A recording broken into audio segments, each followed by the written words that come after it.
नमस्कार, आदाब, सत श्री अकाल, जय भीम, जोहार। मेरा नाम है नवीन कुमार। मोहम्मद जुबैर को 4 दिन की पुलिस हिरासत में भेज दिया गया। यही न्यू इंडिया है, नया भारत, जहां अभद्र भाषा बोलने पर, नफरत फैलाने पर, संविधान को रौंदने पर, एक पूरी कौम को खत्म कर देने के ऐलानों पर आपको पूजा जा सकता है। सरकार आपको सुरक्षा दे सकती है और अदालतों से आप निश्चिंत होकर रह सकते हैं। शर्त केवल एक है कि आप हिंदू राष्ट्रवाद के समर्थक हों। लेकिन नफरती बयानबाजियों को रिपोर्ट करने पर आपको जेल में डाला जा सकता है। आजाद भारत के अमृत काल में सच को दिखाना सबसे बड़ा गुनाह है। संविधान के अनुच्छेद 19 और 25 अब नाम भर के शब्द बचे हैं। इनका होना ना होना अब एक बराबर है। जहां फ्री टू स्पीच के नाम पर फ्री टू अब्यूज वाली नुपुर शर्मा के खिलाफ देश ही नहीं पूरी दुनिया में प्रदर्शनों के बावजूद गिरफ्तारी नहीं होती, वहीं नफरत के कारखानों को नफरती बोल देने भर से मोहम्मद जुबैर के खिलाफ मुकदमे पर मुकदमे चलने लगते हैं। कमाल तो यह है कि मोहम्मद जुबैर को जिस आरोप में गिरफ्तार किया गया है वह दुनिया का टॉप सीक्रेट है। उसकी एफआईआर गुप्त रखी जाती है, इतनी गुप्त कि गिरफ्तारी से पहले ना तो खुद मोहम्मद जुबैर को और ना ही उनके साथियों और संबंधियों को इसकी कॉपी दी गई। आज तक आपने ऐसी गुप्त एफआईआर के बारे में नहीं सुना होगा जिसके बारे में उस आदमी को भी पता ना हो जिसे गिरफ्तार किया जा रहा है कि उसके खिलाफ लिखा क्या गया है। उसे ऐसे गुनाह के इल्जाम में गिरफ्तार कर लिया जाता है जो दुनिया का टॉप सीक्रेट है। जी हां, सही सुना आपने, मोहम्मद जुबैर का गुनाह टॉप सीक्रेट है, ठीक उसी तरह जिस तरह एजेंट राव का मिशन। अब आइए जरा नजर डालते हैं इस टॉप सीक्रेट एफआईआर की पूरी कहानी पर, जो दिल्ली पुलिस के intelligence fusion and strategic operations यानी आईएफएसओ विंग में काम करने वाले सब इंस्पेक्टर अरुण कुमार ने अपनी शिकायत में दर्ज कराई है।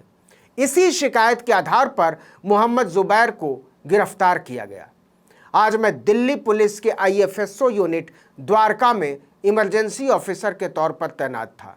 तभी मेरी नज़र हनुमान भक्त नाम के एक ट्विटर हैंडल पर पड़ी जिसमें मोहम्मद जुबैर का एक ट्वीट रीट्वीट किया गया था।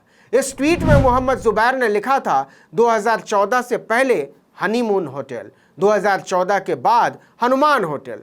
इसमें एक होटल के साइन बोर्ड की एक तस्वीर का इस्तेमाल किया गया था। बोर्ड का स्क्रीनशॉट 1983 की हिंदी फिल्म का था।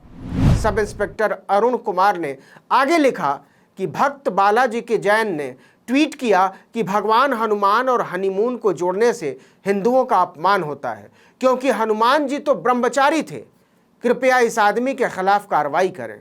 इसके बाद सब इंस्पेक्टर अरुण कुमार ने लिखा कि केस दर्ज करके जांच सीधे मेरे सुपुर्द की जाए और एफआईआर की कॉपी वेबसाइट पर न डाली जाए।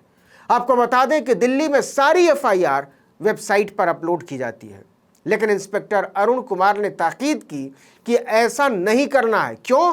क्योंकि मामला बहुत संवेदनशील है। अरुण कुमार ने अपनी शिकायत में लिखा कि मोहम्मद जुबैर के शब्द और तस्वीर शेयर की गई थी वो एक खास समुदाय के खिलाफ थे और किसी को भी भड़काने के लिए काफ़ी थे। मोहम्मद जुबैर ने जानबूझकर ऐसा किया था, इसलिए उनके खिलाफ विभिन्न धाराओं में मुकदमा दर्ज किया जाए। यह बात है 20 जून 2022 की और इसके 7वें दिन मोहम्मद जुबैर को गिरफ्तार कर लिया जाता है। कमाल की बात तो यह है कि उनके खिलाफ दर्ज शिकायत की कॉपी न तो उन्हें दी जाती है और ना ही उनके सामने इसे पढ़ा जाता है। अब कमाल देखें कि जिस बालाजी की जैन नाम के ट्विटर हैंडल से मोहम्मद जुबैर को गिरफ्तार करने की मांग उठी थी वो एक फर्जी अकाउंट था। उसे बनाने वाला अपना अकाउंट डिलीट करके भाग चुका है, फरार हो चुका है। बताते हैं कि उसका सिर्फ एक फॉलोअर था।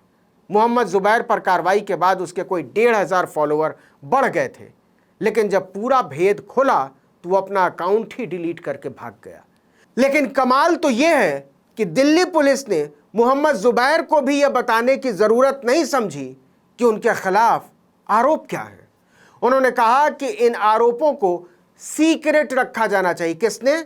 सब इंस्पेक्टर अरुण कुमार ने। लेकिन इससे भी ज़्यादा कमाल यह है कि उन्हीं अरुण कुमार को आज तक नुपुर शर्मा का वीडियो नज़र नहीं आया जिसे टाइम्स नाउ चैनल पर खुलेआम प्रसारित किया गया था, वो भी लाइव।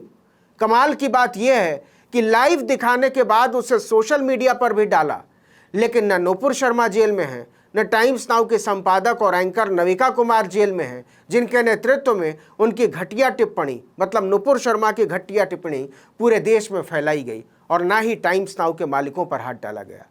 लगता है अरुण कुमार जी पहली बार सोशल मीडिया के निगरानी की ड्यूटी पर बैठे थे, और हम मानकर चलें कि हफ्ते भर पहले ही ट्विटर पर जब अरेस्ट नुपुर शर्मा ट्रेंड कर रहा था तो माननीय अरुण कुमार जी की नज़र उस पर बिल्कुल नहीं पड़ी होगी। और सुनिए, विवेक अग्निहोत्री नाम का लंपट खुलेआम माता सीता और द्रौपदी का नाम लेकर हिंदू धर्म ग्रंथों और उसकी मान्यताओं पर भद्दी, अश्लील और घटिया टिप्पणियां करता रहा है। अपनी एक टिप्पणी में उसने लिखा कि रावण भैया मुझे छोड़ दो, रावण से सीता मंत्र पढ़ती हुई। इसी तरह एक दूसरे ट्वीट में वो कहता है, दुशासन भैया मुझे जाने दो, मुझे छोड़ दो भैया, दुशासन से द्रौपदी मंत्र पढ़ती हुई। लेकिन ना तो किसी की भावना आहत होती है, ना ही उसके खिलाफ कोई कार्रवाई होती है। लेकिन किस पुलिस की हिम्मत है जो इस गंदे, घिनौने और घटिया आदमी की गिरेबान छू भी ले। वो गंदा आदमी ह्यूमैनिटी टूर के नाम पर पूरी दुनिया में ऐश मौज करता फिर रहा है। लेकिन सवाल है कि आप FIR की कॉपी कैसे नहीं देंगे? जरा घोल मट्ठा देखिए। कानूनी प्रावधानों के अनुसार मोहम्मद जुबैर को जिन धाराओं के तहत गिरफ्तार किया गया, उसके अनुसार गिरफ्तारी से पहले FIR की कॉपी देना जरूरी है, अनिवार्य है। और केवल देना ही जरूरी नहीं है, उसे ऑनलाइन भी अपलोड करना होता है। लेकिन बार बार गुजारिश करने के बाद भी FIR की कॉपी मोहम्मद जुबैर को नहीं दी गई। दिल्ली पुलिस के हवलदार ने कहा कि ये वैसे ही रहेगा जैसे किसी काले कारनामे को छुपा कर रखते हैं। कमाल तो ये भी है कि ऑल्ट न्यूज़ के संस्थापक प्रतीक सिन्हा के मुताबिक उनके वकीलों तक को FIR की कॉपी नहीं दी गई थी। इतना ही नहीं, आरोपों के मुताबिक मोहम्मद जुबैर को लेकर जो पुलिस वाले रवाना हुए थे वैन में, उनकी वर्दी पर उनके नाम का कोई भी बैज, कोई भी बिल्ला नहीं लगा हुआ था। सवाल ये भी है कि अगर नियम और कानून सबके लिए बराबर हैं तो नफरत की पुड़िया नरसिम्हानंद के खिलाफ FIR सार्वजनिक कैसे? सुदर्शन टीवी के मालिक सुरेश चौहानके के खिलाफ दर्ज हुई FIR सार्वजनिक कैसे? बजरंग मुनि के खिलाफ FIR सार्वजनिक कैसे? आपको बता दें कि मोहम्मद जुबैर ने नफरत के इन कारखानों की पोल पट्टी खोल कर रख दी थी, और सच को सामने लाने के अपने इरादों की वजह से वो लगातार सरकार की नज़रों में खटक रहे थे।